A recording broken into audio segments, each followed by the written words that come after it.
Welcome, friends. Let us together rebuild this world so that we may live, laugh, and lore. I was going into Toshi Station to pick up some power converters. I can bring you in warm, or I can bring you in cold. Not listening. I'm not listening. Oh, that took. Program loaded and ready. Make it so. Welcome to the Live, Laugh, Lore podcast. We're your host. I'm Tony. And I'm Mark. And we're going to get right into it, Tony. This week we're going into Harry Potter. Ooh. Yeah. Little switch up. One of my favorite Absolutely. enterprises. Not Star Trek, but, you know. Yeah. Franchises. Franchises is the right word. Yep. So I'm very excited to explore this world. Kind of the main topic of this is, so Tony and I were sorted into Hufflepuff House. Proud Hufflepuff. Now proud. Now proud. Now proud. Yep. Yes. We originally were not proud. And this is our journey of how we came to accept that as Come to terms. As our fate. It's our traveling pants. We're a sisterhood, and this was our traveling pants. Correct. You know what I mean? We're Correct. We're coming into not only the acceptance, but also the pride of Hufflepuff. I am not ashamed to say, but every single day at work, my lanyard is a Hufflepuff lanyard. So I share it with pride. And honestly, it's kind of nice. When I wear it around, people come by, and they're like, dude, sick. Yeah, I get way more props for it. You know what I mean? Because I feel like this Gryffindor, they're like, dude, this sellout, or this bandwagon. You know, I'm not throwing any shade. I'm just saying, there's some proud Hufflepuffs out there, and me being one of them, it's nice to get a little action. Yeah, it's good. I don't have a lanyard per se, but I willingly identify as a Hufflepuff now. I even made it in the logo itself of me in Hufflepuff garb. Mark, you're branded. So, kind of a little outline. We're going to talk a little bit about the qualities of each house. Notable characters specifically from Hufflepuff, and then our journey of accepting, aligning with said qualities that we'll talk about at the beginning of the episode. And then at the end, we're going to end up with a mix-up for this week. So we actually have the sacred original texts here in front of us, hardcover. Yeah. Dude, oh my gosh, we were pulling these out. So we've got a little book nook, and I was like pulling them out, and no joke, I forgot how thick they were. They're little thick boys. I mean, they're... Yeah. I got the fourth in front of me, and it's not a slim book. Yeah, I mean, the first three aren't that thick, but 4, 5, 6, and 7 are gigantic. Think about this. Yeah, when you were like middle school, I was like carrying this in my book bag. I know. I can't even first off, it shows. A bindings, this is a well-loved book, right? You know what I mean? She's seen front to back a few times, but it's pretty wild that, these big books we're carrying around with all of our other stuff. So, yeah, these are the original, and so we only are going to look at books 1, 4, and 5 because those are the only ones that have where the Sorting Hat sings about each of the houses. Yeah, and we had our own little trivia while we were grabbing them out because we're like, wait. Does it go in second? No. That's a flying car. Does it go in third?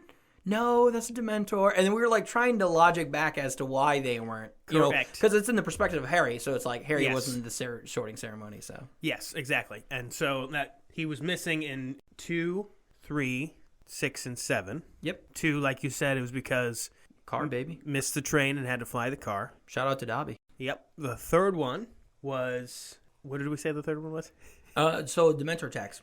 I think he immediately goes to Madame Pomp. Well, that's right, because he passes out. He passes out. They don't show it in the movie, but in the books, once the train arrives at Hogwarts, he goes to the hospital wing. Yeah, it's either that or Lupin's office. I can't remember. I don't think he goes to Lupin's office. I think it's the hospital wing. Yeah. I'm not quite sure.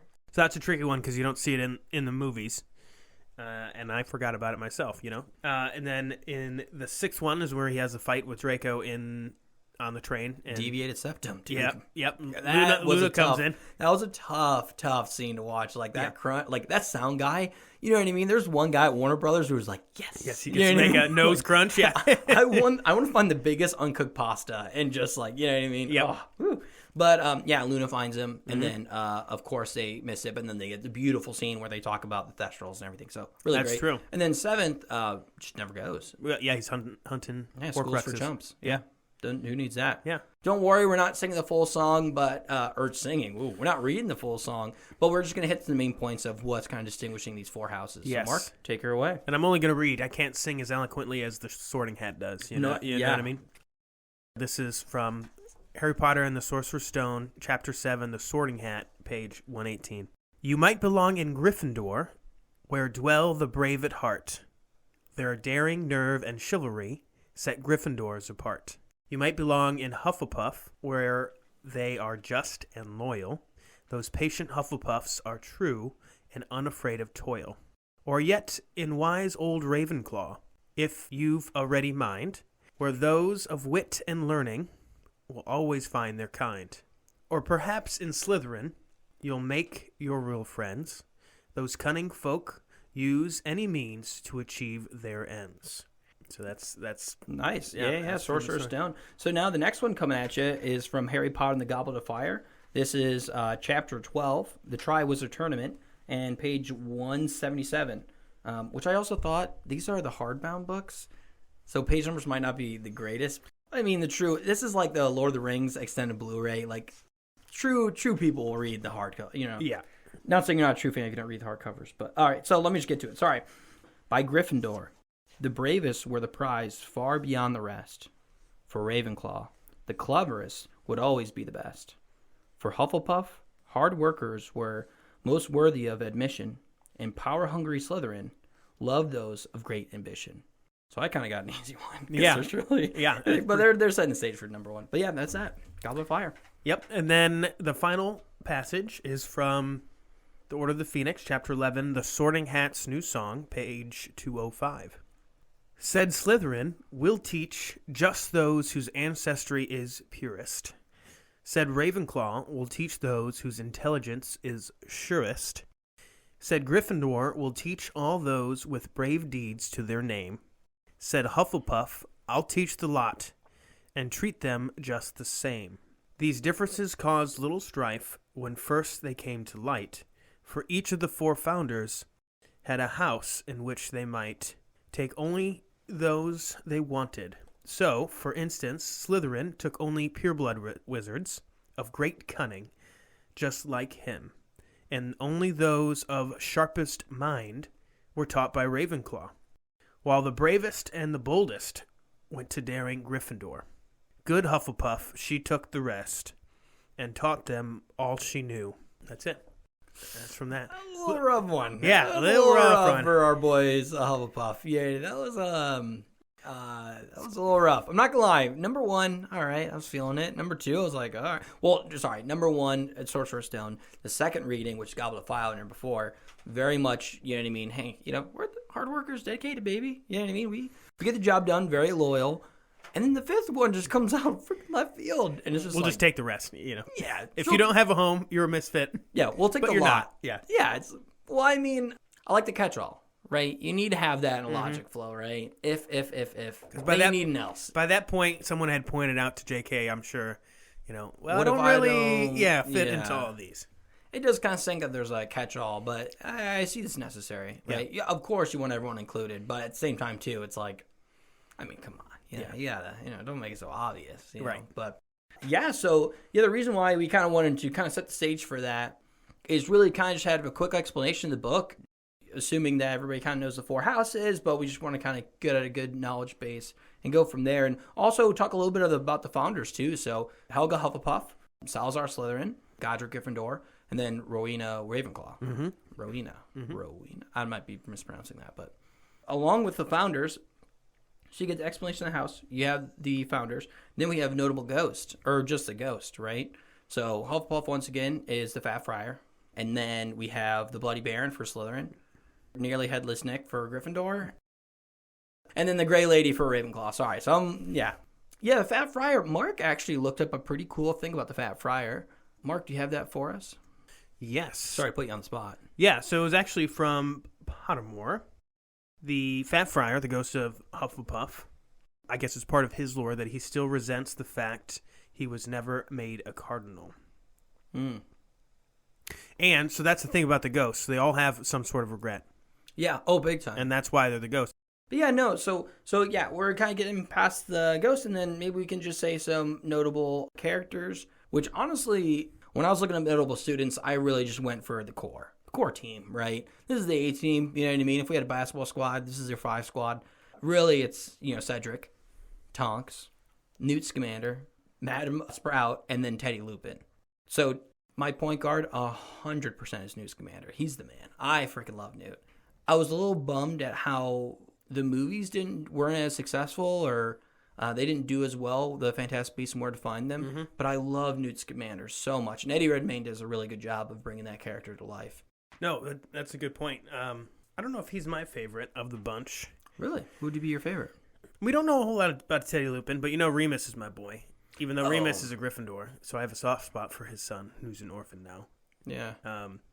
Definitely not Cedric. Maybe it's just because I don't like Robert Pattinson, but I just think he's super overrated. Dude, I mean, come on. Yeah. Team Edward, baby. As a character, I think I like Cedric, but yeah, it's just Robert Pattinson. Yeah. Well, he also, it's so funny because when you look at the characters themselves, you almost want to, evaluate them as full adults, but when you read this back, it's he's 16. Yeah. You know what I mean? My boy! Yeah. When you think about it and you're looking back and you're like, oh my gosh, was I this self-aware at 16? So in the movies, they kind of correct it. But the whole, hey, you should take a bath kind of deal, I don't know. Because in the movies, it's Cedric who tells him. But I don't think Cedric tells him in the book. Is it still Cedric? But my point is... No, is I think it was Moody. It was Moody, yeah. Moody has a much bigger role in the books than he does, in the movies. So I guess what I'm trying to say about, the self-awareness of the 16-year-old, because whenever I read it, I remember being like, dude, this Cedric guy's kind of lame. You know what I mean?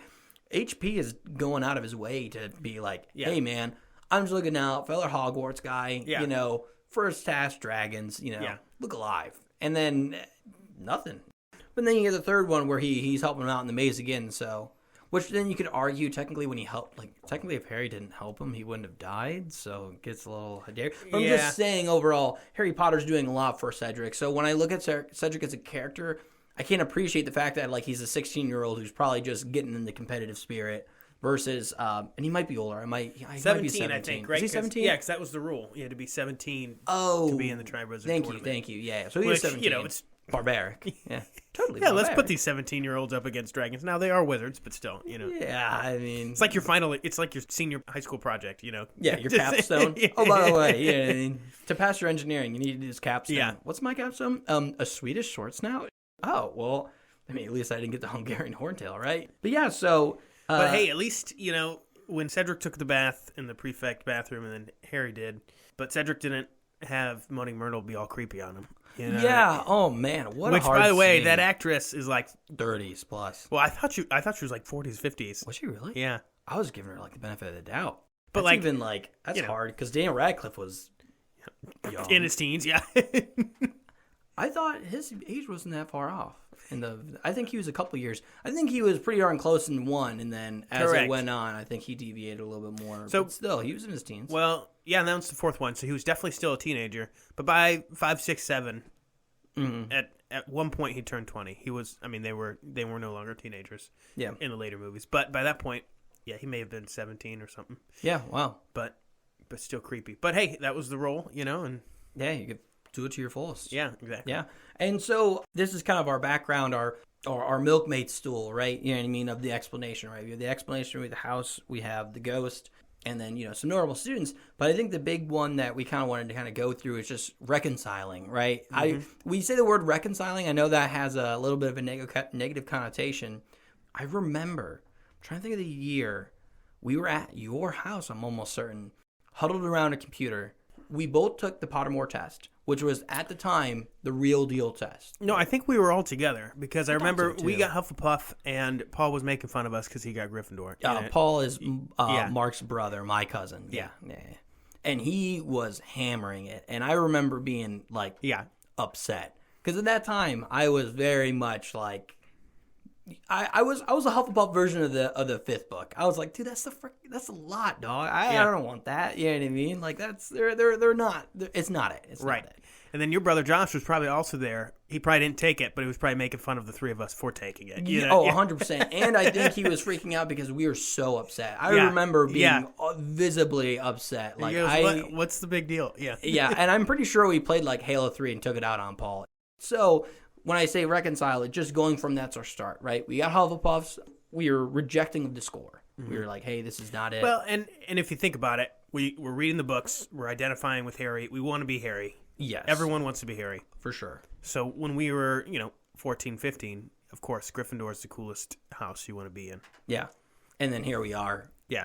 Not only are we not Gryffindor, but we're not even we can't even explain it away. Like, Slytherin's like, okay, well, they're questionable backgrounds, but at least ambition up there. Yeah. Ravenclaw, we're smart. We were doing probably pretty well in school. Yeah. But no, we got Hufflepuff, and I think that was a little bit of a knocked wind out of our sails. Yeah. So, fast forward, and let me know if I missed anything in between, Mark.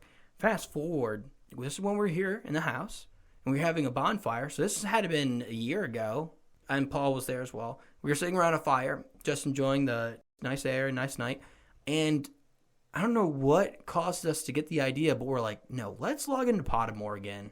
And I think we took it at a state where we both had quite a bit to drink. The Live, Level, or podcast doesn't want to necessarily condone drinking, but I'm just saying your inhibitions are gone. Yeah. You're right. You are a form of your truest self. True. And we were answering these questions, and that's how we weren't trying to game the system. We were just input-output, right? Like, we read the question, how would it apply to us? And Mark, what was the results? Same exact thing. Same like exact 10 thing. years later, literally thing. same thing. Yeah. And for Paul too. Paul may have gotten Ravenclaw at the time, but even still, he was either Gryffindor or Ravenclaw. I thought he got Gryffindor again, but maybe he got Ravenclaw. Yeah. But we at that point, I'm pretty sure we rejected Pottermore at a whole. En masse, we were like, this is just not it. Yeah. It wasn't right 10 years ago. They still haven't fixed the algorithm. You know. Yeah, there's something wrong, right? There's a bug. There's some feature in there they got to kink out. So now bring it back a couple months after that. So also just for context as well. So Mark and I are both in the engineering career field, and we both were doing work and school at the same time, and that does a lot. Like, it's just emotionally draining and mentally draining. You're working 40 hours, then going back and doing a master's program. Definitely a difficult time period. And so Mark, Paul, and my wife, Jenna, we all went down to celebrate because I graduated. I decided to walk, and this was a out-of-state school. So we went there, and super fun time. But the reason why I'm mentioning this again is we find ourselves at a local watering hole. Once again, a few drinks in, and we then decide again, let's just see what's going on with Pottermore, right? Yeah. And I think that's when we did our wand quizzes. Too, yeah. Yeah, and I think at that point is when we started reading into the wand quiz, where we're like, oh man, like this is pretty much on par with like my personality. Yeah. And then I think I looked back at the Hufflepuff score and the test as a whole, and I literally had this huge, it's self-reflection, right? We just graduated, made this huge momentous event, but the point of it is that at that moment, that's when it clicked for me. I was like, gosh, I'm a Hufflepuff, man. Yeah. I just gotta love it. I gotta live it. I gotta love it. I gotta lore it. Yeah. Like, you every day, twice on Sunday. Oh my gosh. And I really think that was our coming to terms. At least that was my coming to terms. I don't know if you kind of already reconciled it, but that was my story of like graduation, take another quiz. The quiz was super on par. Like both my Patronus and my wand, I was rereading and I was like, oh man, this is like I think for me that's the biggest thing. When you read the description, it's pretty accurate. Yes. When I took it 10 years ago, I don't know if they had a description. We probably didn't even read it. We saw Black and Gold, and correct. We were and upset. Then, around the bonfire, I know I certainly didn't read it, but at some point I read it again after we took it third time, and I mean, I think it just clicked. Yeah, honest, loyal, hardworking. I mean, it's something about it. I think it's just salt of the earth. You don't need a bunch of Gryffindors, Slytherins in the world. Like, you do need a fair bit. I'm just saying, though, like, do a job, really, big or small, do it well or not at all. You know what I mean? You got to have the crank, right? Yeah. And the people who are really doing it was the Hufflepuff people. And also to note, at the whole attack at Hogwarts, resounding amount of students who came out for Hufflepuff. Mm-hmm. Slytherin, they're like, hey, this is way too much. They're going to trap them downstairs because they're like, hey, this is your family. You know what I mean? Right. You don't want to put you in a really morally hard thing. McGonagall put them down there so they didn't have to watch their parents die, you know? Or worse, join their parents and then have other students forced to attack their peers. Yeah. I mean, that's a tough thing. Yeah. So I think that was a good moral call. Yep. But the rest of the students equally had those choices. And the fact that Hufflepuffs came out in strong numbers says something about them, right? Right. It's not, even though they're not brave at the heart, or their initial description is not brave, they're still coming in with this loyalty, hard work, dedication that's going to come out and, really show its face. And in addition to that, last thing is we're very much musical people. So when a Harry Potter musical comes out, I just love how they just riff on Hufflepuffs a lot. Like, I love the hate. Now I'm kind of loving the hate of Hufflepuff sometimes because they're like, pardon language, he's like, what the hell is a Hufflepuff? And the response was, we're particularly good finders. Like, why? You know what I mean? Like, what is that? But it's just so funny that, like, you know, I don't know. I highly recommend A Very Potty Musical. Yeah, by definitely. Star Kid Productions. If It's really good. you haven't seen it, so it was made like 10 years ago. Plus, yeah. So it's I was in high school. I think it's on YouTube, but the quality's not like visual quality's not great because it's just they recorded it in some theater. But definitely recommend University it. of Michigan. Fun fact. That's right. They're University of Michigan. Yeah. Yep. Yeah. So, still great. I mean, I highly recommend it. It's pretty solid. It's fun to watch, like see the visual of it as well. Yeah. Because there's a lot of stuff in there that you kind of need. You need the visual aspect. You need Mm-hmm. the acting. That really kind of ties it all together. So, Mark, is there anything else kind of on your reconciliation track that you can kind of remember, just kind of reading it and went, hey, this is me? Was there anything else kind of involved that made you, you know, re-solidify that decision? No, just mainly when you look at all the descriptors, again, you know, I'm loving, I'm loyal. Yeah. At sometimes passive, right? And so that really fits there. Yeah, absolutely. I'm smart, but that's not my whole. That's not your shtick. That's not my strongest personality trait. So I'm not a Ravenclaw. And as far as cunning, I'm not manipulative or overly ambitious, right? So when I look at all of that, as I matured, you know, it's black and white. So. Black and gold, actually. Black and gold, yeah.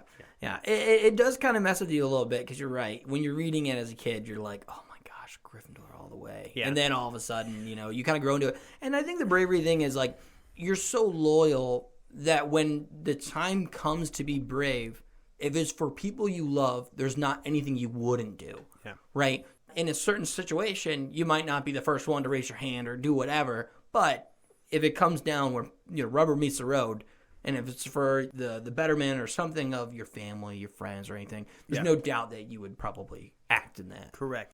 I do kind of wish that we had a cooler animal than a badger. I guess I don't really know much about a badger. Yeah, it's something that you really have to, like, I would have to Google. I bet you they're pretty cool. Yeah. Well, if we have any listeners from Wisconsin, University of Wisconsin, tell us all about the badgers. Yeah, go Badger, dude. Their cheese curds are unreal. Yeah. Spotted cow, too. Oh, my goodness.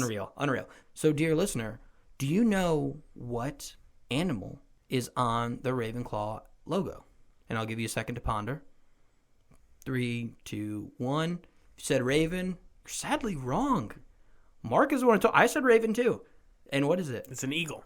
Eagle. It's very counterintuitive, but it is an eagle. Dude, they're just trying to get you. Just to mess you up. Trying to get you. Yeah, and it's just crazy. I never knew that. Then, of course, Gryffindor, you know, lion. And then Slytherin, snake. But yeah, Badger's not. If you had a ring, and we're not condoning this, you know, never condone animal fighting, but if you had a ring and you had all 4 of those creatures on there, I'm sorry to say, the Badger's going first. Yeah. Like, there's no way. Maybe the snake would go first. It depends. If it's like a 50-foot python, it might have a chance. But if you're just going pure based on that. And the last thing I kind of wanted to bring up on this topic, Mark, was so you haven't had the chance to play Hogwarts Legacy, right? Correct. I need to get the right gaming system to play it. Yeah. I'm not the biggest gamer. However, I know I would love this game. First off, it is such a fun game. But on a lot of the plot lines, storylines, everything, what I found so great about it was just the immersion, because you read these books and you can appreciate, the scenery, and J.K. Rowling does an absolutely fantastic job of explaining the overall grounds, but there's never a one-to-one mapping of all of Hogwarts anywhere. And so when I got that game, they're like trying to make you do the storyline and everything. Storyline's great. I don't want to go against it. But the second they gave me full access to that castle, I was going through it, dog. I went through everything. I 100% the castle before, as I could, right? There's some areas where you can't go to, or some spells that you need to get. But the very first thing I did 100% was the castle discoveries. Mm-hmm. But the reason why I bring all that up is you can go to all of the different common rooms, or you can't go to the common rooms because you can only go to your common room, right? But you can go around some of the areas and where they go, and it made me appreciate Hufflepuff so much more. Go onto YouTube and look up the 4 houses and their common rooms, and it's super cool to see all 4 of them in action. But the Hufflepuff one, it just struck a nerve, man, a positive nerve. It was like the Shire 2.0. Like all the doors were circular. It's very green. It's very lively. So you have the Great Hall, then underneath is the kitchens. And how you get to the kitchens is you go to the the portrait of the food and you tickle the pear, right? If you go right past that portrait, though, and you go a little bit more and you take a left, there's like the cellar area where they have these big, huge barrels of whatever type of liquid. I can't imagine it's alcohol, but I guess it's England. They can drink. I don't know. Butterbeer, baby. You think so? I guess that's a ferment. But yeah, so it might be. It very well might be. Yeah, it's a cellar with these huge barrels and almost a barrel of 5, and the third one in the middle, which is big enough for a door, that's the entrance. So automatically, just the entrance, you're like, oh, this is so sick. So I would highly recommend that game. But it was super cool to see the other ones. The one that's in second place for me was Ravenclaws. That blue and silver was so clean. And they're like right around by the astronomy tower. So it's very space theme, which is just like, honestly, I'm a true Hufflepuff. And by the way, that's how you know you're a true Hufflepuff. You get that game and you fight every urge not to be Gryffindor. And you're like, oh, no, I'm a Hufflepuff. Let me be a Hufflepuff. Because you can't switch houses. When you start a character, you're that character. But yeah, no, Ravenclaws was so sick. And then the Slytherin was super cool too. I like the green and everything. Gryffindor's was a little bit of a letdown. It's shown so much in the movies. That you're kind of like, there's nothing new there. Yeah, it's not. There's nothing. There's nothing even the outside of it. Because think about it, the only other common room you see in any of the 4 movies was Slytherin. In the second, when he's doing the polyjuice. Correct. And even that, it was like one scene, and it's really not that there. So, but yeah, I would highly recommend. It was such a good game. Definitely. So. Yeah, I don't know what I'm waiting for. I'm just gonna have to. Well, the system's kind of hard, right? Because I think they did release it for the other Xbox, but if they release it for the Switch, I've been wanting to get a Switch. I just might have to look into that. Yeah, the only problem is sometimes the Switch doesn't do great when it's like that kind of high quality game. That's what I was hearing and reading. That might be good to research it a little bit. Yeah, Jen and I just recently got back into Stardew. And even that sometimes kind of hiccups. So I was like, ooh, you know what I mean? That is a pretty easy game. But so, yeah, I think we're pretty good. How do you feel about it? Do you want to answer anything back to your Hufflepuff ways? I mean... No, I just think it took us a little while to get there, but I think we're both happy and confident in our Hufflepuffness. I think it's a maturity thing. Yeah. I still think if who you are. Yeah, even if I was a time traveler. I don't think I could convince myself that, no, this is the right house. You're good. I think we mentioned this earlier, but especially in the movies, I mean, there's more so in the books. Until you meet Tonks, your only strong Hufflepuff character is Cedric, and not everybody likes him, right? Yeah. So you don't really have a strong Hufflepuff role model. I mean, you have Professor Sprout, but you barely see her. You also don't even know. It's not like she comes out and says, "I'm Hufflepuff." Either. Right. So yeah, you really don't. And but you have prominent characters in all other 3 houses. So yeah, that's a good point. Yeah, but no, I think it took us a long way, but we got there, and I think you're right. It's just a journey of acceptance, and I'm okay with these qualities. Yep. The older I get, the more those qualities speak out to me, right? You know what I mean? Exactly. I think that's a big thing. With that being said, I think we're going to go into mix-up. Yep, I think we're ready. Yeah, so we are no joke legit now, so Mark, if you can, we'll have a little ASMR. We got little jugs with some actual no joke printed out pieces of paper where we'll have a prompt. So now we'll just randomly pull. I have the prompt one, and Mark will pull a couple characters. So you go first. And we have, okay. The prompt is, are we there yet? So the prompt is we're going to pick 2 characters, and we basically have to say, in a car ride, how do we fare with them? Right? So assume that you have some long duration car ride, maybe across, kind of the United States or something. How do we fare in a car ride? And we can say that could be a mode of duration. We can also say they might bring some really cool snacks, or we just end up killing them by mile 5. Yep. So yeah, are we there yet? All right, so let's see who we got. Okay, option 1, Professor Flitwick. Oh, okay. All right, option 2. Let's see if it's the same franchise or not. Bib Fortuna. Oh, okay. All right, so let's real quick before we go in. Yeah, so Professor Flitwick is the charms professor and choir director at Hogwarts. He is played by Warwick Davies. He looks like a very old man in the very first Harry Potter. They young him up in the future movies, and he really kind of just looks like a maestro, really, with the parted hair, Yeah, and, he's a conductor through and through. Yeah. So that's him. He is actually known for being the best dueler at the school. He won awards for it, actually. And in the second movie, he just didn't want to do the dueling club, and that's why Lockhart did it. But Oh, really? Correct. Was that an actor choice or no joke? No, that's in the book. Well, it was Lockhart was just like, no, I'm doing it because he's. You know. Oh, okay. For a second, I was like, But he is changed the dynamic so much. But Flitwick is a dueling champion. That's he's probably unreal. That's canon. Yeah, love that. Yeah, so then we have Bib Fortuna. So I had to Google it because I don't remember the actors who did. So there's been 2 actors who've done Bib Fortuna. So the 2 actors are Michael Carter, who did Return of the Jedi, and then Matthew Wood for The Mandalorian. So Bib Fortuna is basically Jabba's henchman in Jabba's palace. He's kind of the guy who has like the really, like he's really pale and kind of has like this almost like snake tentacle thing that coils around his neck, like almost into a scarf.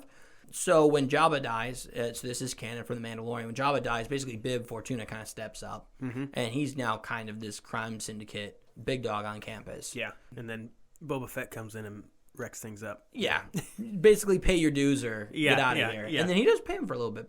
But yeah, so that's Bib Fortuna. So now, are we there yet? So Mark, thoughts, just right off the bat.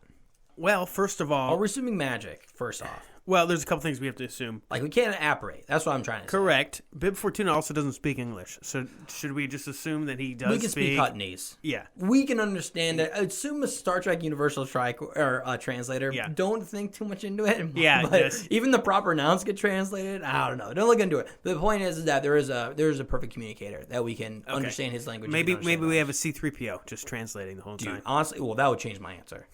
If we had a C-3PO who would translate the whole time, that would kill me. I'm assuming perfect translation. Yeah. Because if it was C-3PO, I'm already telling you right now, mile 10. Yeah. Bibs it would out. get it. Yeah, it'd go Bibs normal. out. I still think overall I would choose Professor Flitwick. I think he'd be more interesting to talk to. I think we would get along a lot better. Bib Fortuna just seems kind of skeezy and gross. Yeah. He probably doesn't smell that great. I mean, he did. No, I can't imagine. And so I don't think it would be a quality mix-up if I don't take the latter. So I'm willing to take the latter on this one just because I think it would be kind of funny to have Bib Fortuna around. The only reason is that, like, if you went to the truck stop and things went south, like, he could help you out, right? Like, I have no doubt that Professor Flitwick would be able to do it, but I feel like he's got some street smarts on him that would just be unreal. More like intimidation, I think, because he just looks creepy as all get Yeah, out. maybe, but he also has the creds to back it up. Like, when we go to a gas station, we're not picking up snacks. You know what I mean? Yeah. Like, he's going in there, and it's not like the classic, like, your parents like, oh, just pick one. He's like, dude, not only are we going for big gulps, but we're getting the nerds clusters. You know what I mean? Yeah. Like, we're going high end here. We're not going the no brand, like, chocolate donuts. He's going Little Debbie, like Hostess. Like, I feel like he's going to ball out when it goes to the snacks. So I'm going to have to give it to Bib on this one for snacks at least. I mean, there's other qualities. Right? I love how you went very personal and you're like, I can talk to him. I'm just thinking, man, at a bare minimum, right? If we get into a scram, if we get into a scrap, he's going to be good. Yeah. I guess, Professor Flitwick would be fine too. Yeah, but if you can't talk to Bib for very long, then... That's why I'm assuming the communicator. If we have a communicator and I can perfectly talk with him. if he annoys you or anything like that, that, Oh, you're right. I wouldn't know. You just have snacks to eat then, yeah. Yeah, we'd have really nice snacks. So I think another thing too would either be we'd either get along really well because it's such a dichotomy, or we'd want to kill each other. That's a huge curveball. Because I think honestly for a couple of hours I could entertain myself with just being like, so, like, what's going on, man? Like, what? You know what I mean? Have, like, a deep talk. Like, yeah. what are you doing with your life? What's it like being in Jabba's not even palace? That. Like, you know what I mean? Like, I'll be honest, especially during work, I'll listen to some comedy podcasts, and they just live such a different life than a Midwestern engineer. Right. You know what I mean? Like, because we're just very straight and narrow, just kind of doing what we do. You hear these comedians and, like, how they live, you're like, oh, my gosh. Like, not saying they can't live a straight and narrow path. I'm just saying they have these wild stories. So I feel like Bib's got some stories. They might not be great moral ones, but they'd be like... he's got some stories. He's got some stories. Yeah. Well, at least Flitwick... Now, the more I think about it, he may be boring, but if he tells his dueling stories, that'd be kind of cool. Yeah, I feel like he could be good, right? Don't get me wrong, I'm still choosing Flitwick. Well, you should, yeah. But... If you switch, then I have to switch, and then I have to defend Flitwick, and I don't know if I could do that. Yeah. Well, no. Yeah. It could be hit or miss, though. He could have some great stories, or just kind of be, like, dry. But he is the charms professor. He could teach you a thing or two. Yeah. Wingardium Leviosa. Dude, you wouldn't even have to... Dude, okay, I will say, this is first world problem. I understand it. But when you get a bag of donuts, I'm exposing myself hard. So every single time we go on a road trip, every time without fail, first gas station we go, I get some kind of fun drink, and I get some kind of like a Monster or something. Because normally I drive, so I got to stay up, get those uppers in me. And then I'll grab those donuts, like, chocolate donuts, like Little Debbie's, whatever. And it just gets on your hands, right? You know what I mean? Right when you pick one, you're like, and you don't want to wipe it on your clothes because it's just chocolate. You got to have like a car napkin or something. So Professor Flitwick could just help you out, man. He just Wingardium Leviosa that and just right in. So that's a good point. So you're a chocolate guy. I'm more of a powdered really? sugar. Yeah. Oh, dude, that just gets everywhere in the car. But it's so much better. Yeah. You think so? I think so. Dude, oh my gosh, you get pulled over and all he has is just white all in your beard. You're like, I swear, officer, it's just on a sugar high, Yeah. Why is your eyes dilated and your heart's going, 400 beats a minute? But I feel like he'd be a pretty solid one. I feel like also too he could probably drone on pretty hard. This is Professor Flitwick I'm talking about. Yeah. It just kind of really depends. Depends on the story. Yeah. But I also feel like Bib Fortuna could get on my nerves too. He could say some stuff where I'm like, ugh, you know what I mean? Yeah. So now, just for funsies, because we're going to a fake destination, where would you go? Like, assuming Bib Fortuna or Professor Flitwick's in the car, where do you go? Like, do you go to a swamp because like that'd be more comfortable, or would it just be funny to see Bib Fortuna like on? Well, assuming we have proper SPF for him because he is a pale dude. Yeah. So assuming we have the right SPS for him, like it'd be kind of funny to see him like catch some sick gnar. You know what I mean? Like that's just true. Ripping the waves. Like I don't know. I just feel well, like I'm trying to think. I could center of balance actually with all those like head appendages. Like, or no, that wouldn't be center of balance. But you know what I mean? I don't know. I feel like he could do pretty well. No, I agree. It'd be funny.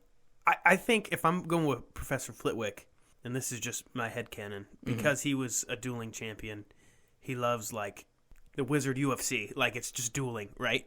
Dude. And like I'm going with him, and he's super stoic on the way there, and then he is crazy, like as a crazy fan, and he's just like, yeah. But you're saying like you're going to Vegas UFC fight? Yeah, but it's like it's like Wizard dueling. It's it's no. I'm talking about real world though. I think that's even funnier. Yeah, you take him to an actual UFC fight in like Vegas.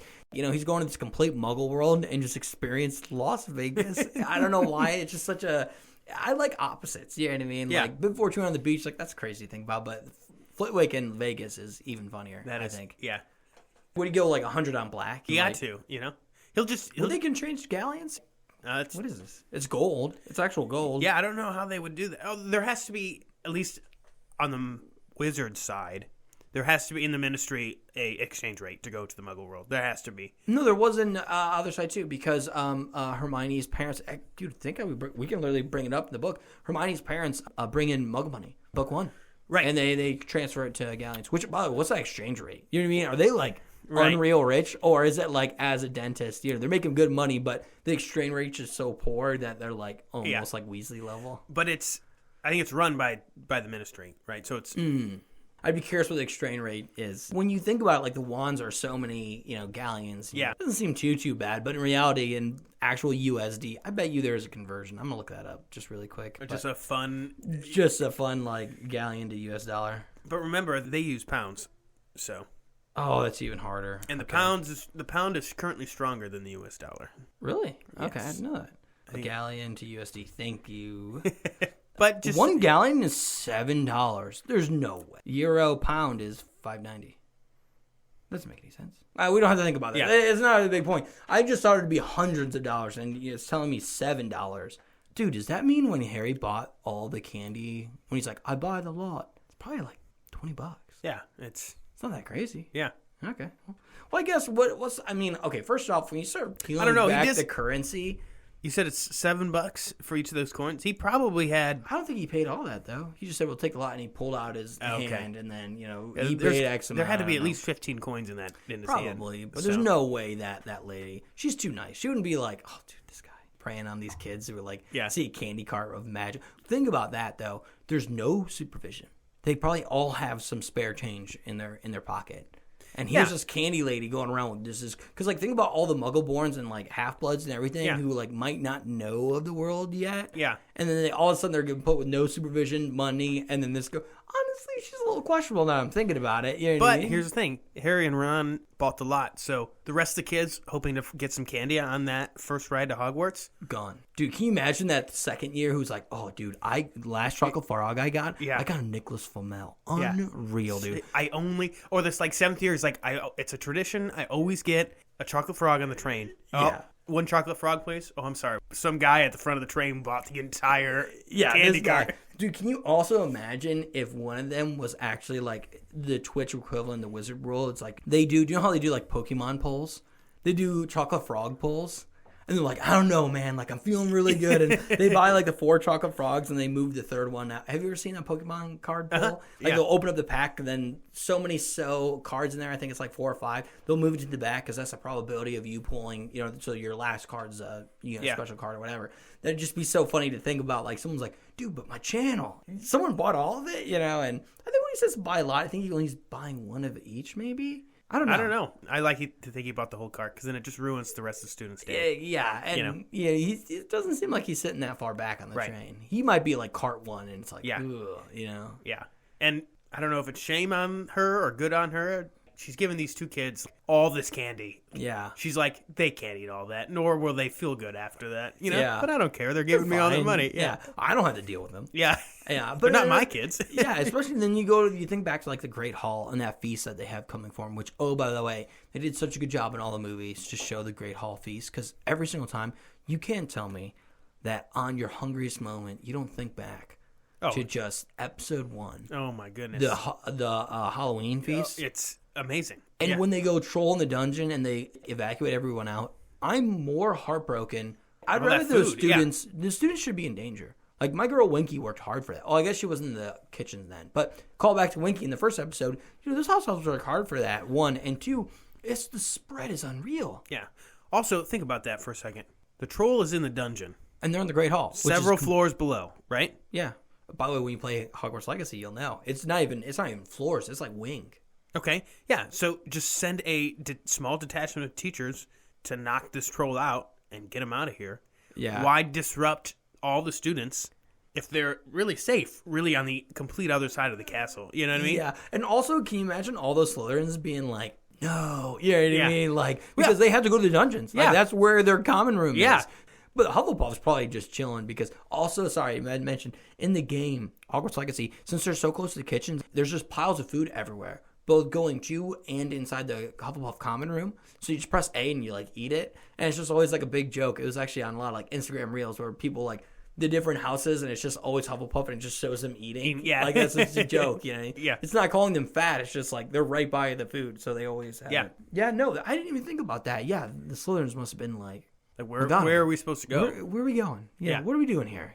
And the Gryffindors are completely out of the way, and even the Ravenclaws. I mean, they're probably even more removed. Yeah, because they got the Astronomy Tower, and then you got Gryffindor Tower, so they're like, they're way going off. up. Yeah. I didn't really think about that. That's another part I really love about this podcast is when you think back to some of these things, you're like, doesn't really make sense. Did he take the lot? You know what I mean? Yeah. Did they really go to the dungeon? And I also saw, based on that, since Harry, is super wealthy, it's in the first one, when McGonagall buys him his first broom.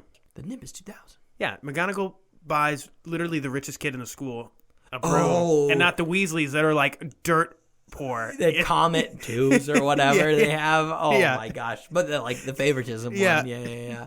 By the way, I'm not a huge football guy, but whenever I've gone to a lot of football like parties recently, and a lot of them will explain the thing where wait, how is money not dictating all this? You know what I mean? Like, just if you had so much money, because I think back to the scene where Draco's dad buys them all brooms.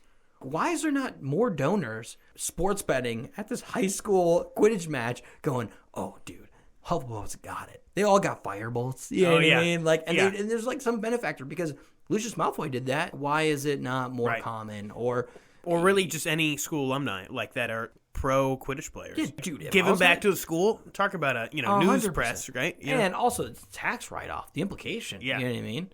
Do they have taxes? They don't talk about it, but I'm just curious. The Department of Mysteries got to have a way to turn on their lights. Yeah, how they have to. Yeah. Wizard Sam's not cheap. You know what I mean? I like to think the Ministry is similar to the English government. I guess there's no parliament. There's no magical parliament. There's just a minister of magic. Yeah, that gets to a little bit of abuse of power too. Yeah. Is he allocating these funds? Yeah. And also, by the way, I'm not gonna lie. What's the point of gold? Honestly, what's the point of any conversion? Like when you have magic like that, like there's not really that much of a point. Yeah. Like you can build your own house. You know what I mean? Because they talked about there is a little bit of a law of equivalent exchange, right? The talk about Full Metal Alchemist, right? There's a little bit of law equivalent exchange because they have conservation of mass. Like when in the 7th book, they're like, Hermione, why don't you just like conjure up food? It's like, no, it doesn't work like that. If you have moldy food, I can make it good. Yeah. But we need something. You needed food, yeah. So maybe it's like material saying or something. But like, yeah, you go to some forest, use all the timber there, make your own house. But if you jinxes and hexes on it, then no one would even know. Yeah. There's got to be some conservation agency, though. Yeah, you can't get too greedy. Yeah. And like, why does the Malfoy house look so much bigger than the Weasley's house? But you know, it's a class thing. The Weasley's house is pretty big. It just it's run down. Yeah, and stuff like that. The Barrow. Yeah. But yeah, I think that for our car ride, I'm still going for Bib Fortuna. Yep. To Ender.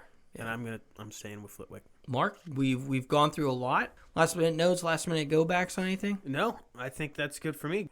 Yeah. All right, guys. Well, really appreciate and thank you guys for listening. Please reach out for anything we've talked about today with any questions, comments. We love to hear comments.